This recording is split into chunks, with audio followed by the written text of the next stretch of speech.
Assalamualaikum warahmatullahi wabarakatuh. Hello everyone, good morning.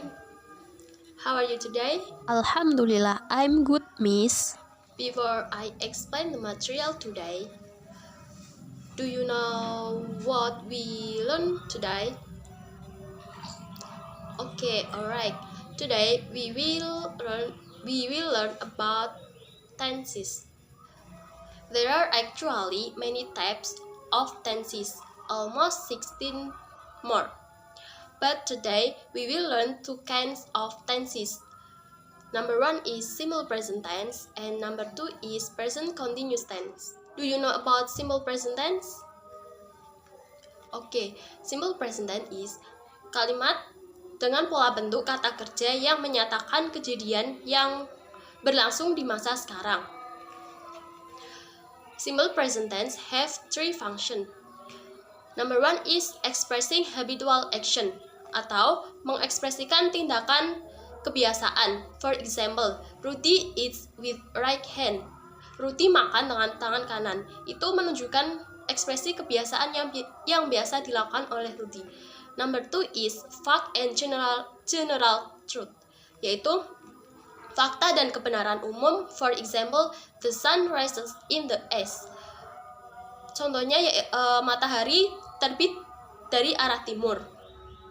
Kemudian and the last is fixed future event, memperbaiki event masa depan. For example, my brother plays football twice a week.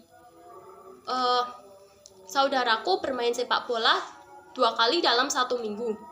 And then pattern of simple present tense. Rumus simple present tense. Ada dua, yaitu verbal word and nominal word. Yang pertama yaitu verbal word. Dalam kalimat positifnya, rumus simple present tense yaitu terdiri dari subjek, kemudian diikuti verb one atau kata kerja bentuk satu, yang kemudian ditambahi s or as, yang subjeknya itu biasanya she, he, it, dan nama orang. Kemudian diikuti dengan objek. For example, I speak English well. Saya berbicara bahasa Inggris dengan baik. I itu subjek, kemudian verb satunya itu speak, and objeknya itu English well. Kemudian he buys a book at Salemba. Subjeknya itu he, kemudian buys itu verb satu yang diikuti dengan s, karena jika subjeknya itu he, maka dalam simple present tense bentuk positifnya itu harus diikuti dengan s. Kemudian a book at Salemba itu objek. Kemudian rumus simple present tense dalam kalimat negatif yaitu terdiri dari subjek, kemudian diikuti do or does, kemudian ditambah not, kemudian ada verb satu atau kata kerja bentuk satu, dan objek. For example, I don't speak English well. Saya tidak bisa berbicara bahasa Inggris dengan baik. I itu subjek, kemudian do ditambahi dengan not, karena dalam kalimat negatif harus ada not, jadi don't. Kemudian verb satunya itu speak English well itu objek.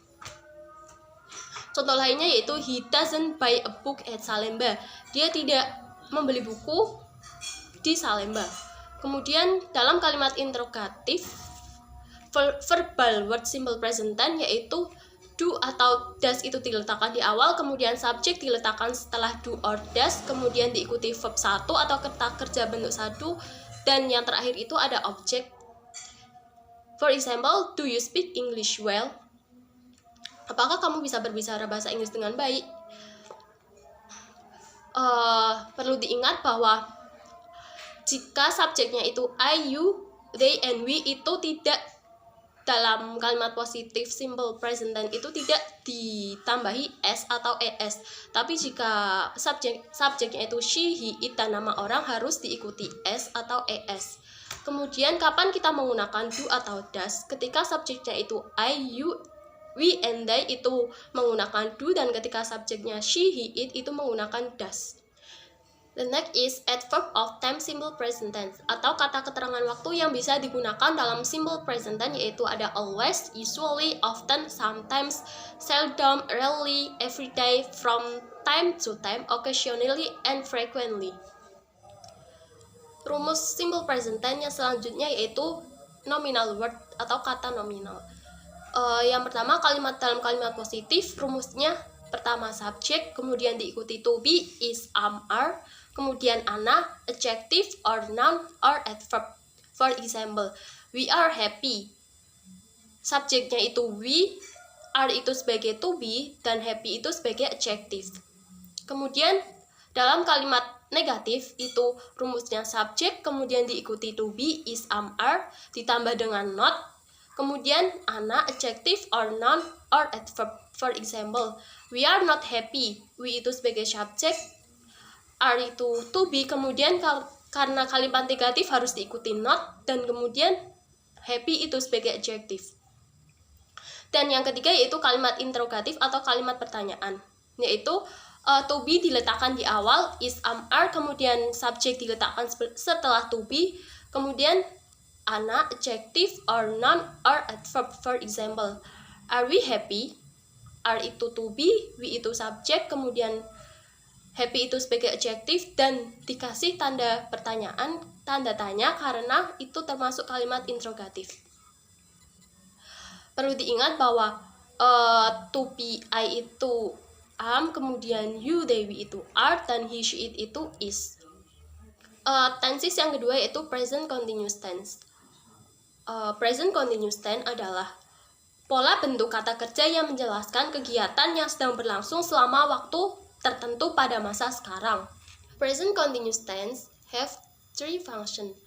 Number one is expressing activity in the progress at the moment of the speaking, yaitu mengekspresikan aktivitas yang sedang berlangsung. For example, we are studying English.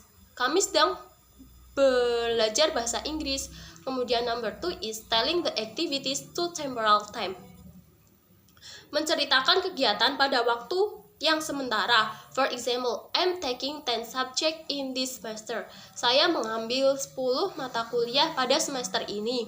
And the last is telling future event, atau menceritakan kejadian yang akan datang. For example, we are going home in a few hours. Kita akan pulang beberapa jam lagi. Pattern of present continuous tense itu hanya ada verbal word, tidak memiliki nominal word. Verbal word dalam kalimat positif yaitu subjek diikuti to be, is, are, kemudian verbnya itu ada diikuti ing, kemudian objek atau complement. For example, he is speaking English at school. Dia berbicara bahasa Inggris di sekolahnya. He itu sebagai subjek, kemudian is itu sebagai to be, verb ing-nya itu speaking, and objek complement-nya itu English at school. Kemudian dalam kalimat negatif, subjek diikuti to be, is, are, dikasih not karena kalimat negatif, kemudian verb ing, dan yang terakhir diikuti oleh objek atau complement. For example, he is not speaking English at school. Dia tidak berbicara bahasa Inggris di sekolah. He itu sebagai subjek, kemudian to be-nya is, karena kalimat negatif harus diikuti not, dan speaking itu verb ing, kemudian objek complement-nya itu English at school. Dan yang terakhir itu kalimat interrogatif atau kalimat pertanyaan. Rumusnya to be dulu, is, are, kemudian subjek diletakkan setelah to be, kemudian ada verb ing, dan diikuti dengan objek atau complement yang nanti terakhirnya itu dikasih tanda tanya. For example, is he speaking English at school? Apakah dia berbicara bahasa Inggris di sekolah? Is itu to be, kemudian he itu sebagai subjek, speaking itu verb diikuti ing, kemudian English at school itu objek atau complement, dan dikasih tanda pertanyaan.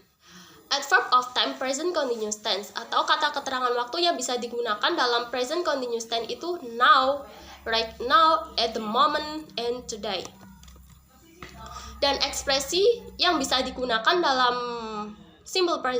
dalam present continuous tense yaitu this morning, this quarter, and this semester. Okay, that's all for me. Any question? No, Miss. Thank you. Wassalamualaikum warahmatullahi wabarakatuh.